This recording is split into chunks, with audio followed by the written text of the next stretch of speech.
Baik saudara, damai sejahtera dan sukacita oleh Roh Kudus melimpah senantiasa dalam hati dan kehidupan kita semua.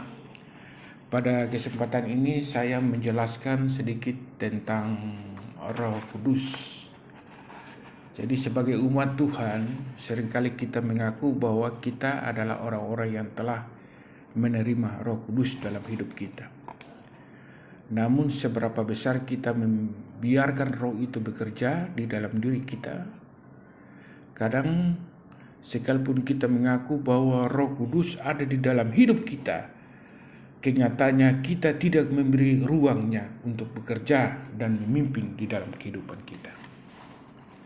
Nah saudara, sebelum saya melanjutkan bagaimana kita dipenuhi oleh Roh Kudus, saya menjelaskan dulu sebenarnya siapa itu Roh Kudus. Di dalam iman Kristen, Roh Kudus adalah Allah pribadi ketiga dari doktrin Allah Tritunggal. Jadi penyebutan Roh Kudus, Roh Allah atau Roh kebenaran, itu Allah itu sendiri. Kalau di iman Islam, Roh Kudus atau Roh Allah adalah malaikat Jibril. Tapi di iman Kristen itu bukan seperti itu. Kalau di iman Kristen, Roh Kudus, Roh Allah atau Roh kebenaran adalah Roh itu sendiri. Dalam Yohanes 4 ayat 24 berkata, Allah itu Roh, dan barang siapa menyembah Dia harus menyembahnya dalam roh dan kebenaran. Roh Kudus atau Roh Allah adalah Allah itu sendiri. Karena Allah mempunyai roh dan kekal di dalam diri Allah. Tidak bisa dipisahkan oleh ruang dan waktu. Karena jika roh Allah itu terpisah, berarti Allah pernah menjadi almarhum. Sehingga doktrin Allah Tritunggal atau pengajaran Allah Tritunggal, Bapa, Anak, yaitu Yesus Kristus, dan Roh Kudus itu adalah Allah yang esa. Baik, bagaimana kita dipenuhi oleh Roh Kudus? Ada beberapa tanda dan gaya hidup jika kita dipenuhi oleh Roh Kudus di dalam Alkitab.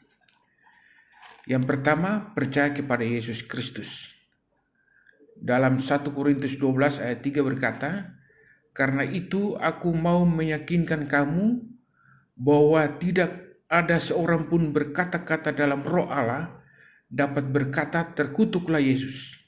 Dan tidak ada seorang pun yang dapat mengaku Yesus adalah Tuhan selain oleh Roh Kudus." Yang kedua, menghasilkan buah-buah roh.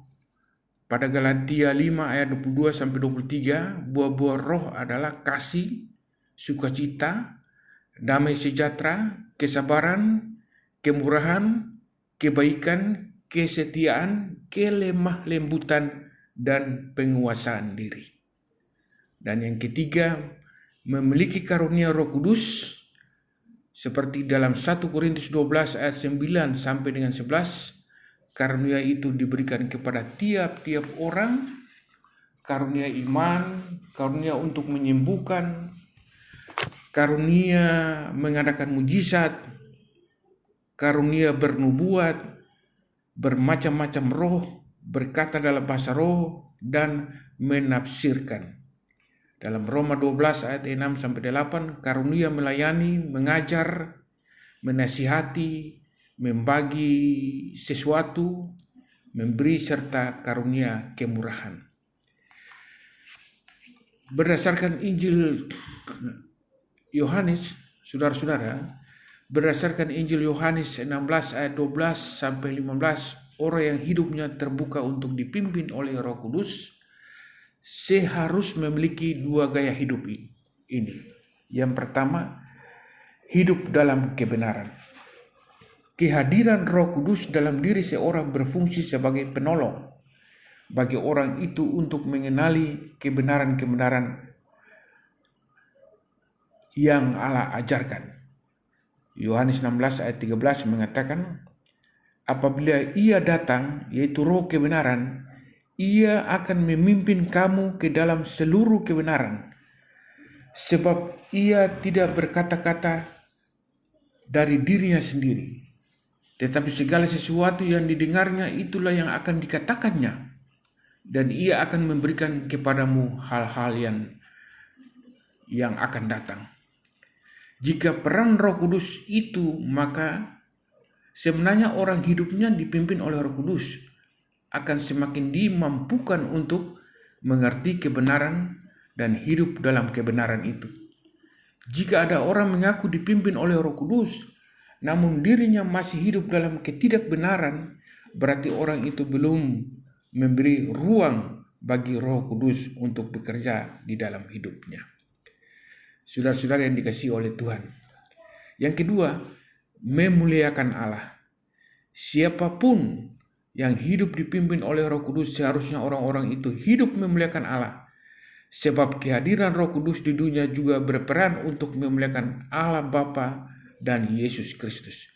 Dalam Injil Yohanes 16 ayat 14, firman Tuhan berkata, Ia, yaitu Roh kebenaran, akan memuliakan aku, sebab Ia akan memberitakan kepadamu apa yang diterimanya daripadaku.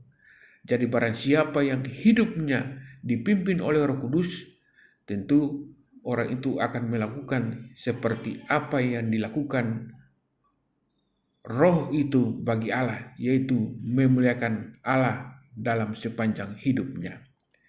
Bagaimana dengan hidup kita? Kita adalah orang-orang yang mengaku sebagai umat yang menerima Roh Kudus dalam hidup kita. Namun sudahlah kita hidup dalam pimpinannya? Apakah kita sudah hidup dipimpin oleh Roh Kudus? Sudahkah dua gaya hidup itu tercermin di dalam kata dan perbuatan kita sehari-hari? Hidup dalam kebenaran dan memuliakan Allah melalui hidup kita yang kita lakukan setiap saat. Jadi saudara, poinnya bahwa Roh Kudus di dalam iman Kristen adalah Allah itu sendiri, dan saudara bisa membaca secara keseluruhan tentang peranan atau Roh Kudus. Bisa dibaca satu perikop, yaitu di Yohanes 4, ya, percakapan dengan perempuan Samaria. Di situ bisa tergambar apa itu Roh Kudus atau Roh kebenaran. Barangkali demikian. Selamat pagi dan salam.